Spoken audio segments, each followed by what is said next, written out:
শাসক গোষ্ঠী পরিকল্পিতভাবে বাংলাদেশের ভবিষ্যৎ খারাপ করে রেখেছে। এই অবস্থা পরিবর্তনের জন্য গণ আন্দোলনের মধ্য দিয়ে সরকারের পতন ঘটানো হবে বলে মন্তব্য করেছেন বিএনপির মহাসচিব মির্জা ফখরুল ইসলাম আলমগীর।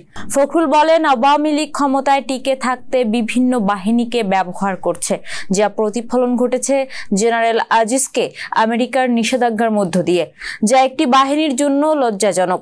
তিনি আরো বলেন, এই অবস্থার পরিবর্তন ঘটাতে হবে। গোটা জাতি আজ ধ্বংসের মুখে। উল্লেখ করে তিনি বলেন, দ্রব্যমূল্যের ঊর্ধ্বগতি সহ কৃত্রিম সংকটের মাধ্যমে মানুষের উপর জুলুম নিপীড়ন চালানো হচ্ছে। এই অবস্থা থেকে মুক্তি পেতে হলে জনগণকে নিয়ে কঠোর আন্দোলন করতে হবে। এ সময় জিয়াউর রহমানের শাহাদাত বার্ষিকী উপলক্ষে আগামী 28 মে থেকে 11 জুন পর্যন্ত 15 দিনের কর্মসূচি ঘোষণা করেন বিএনপি মহাসচিব।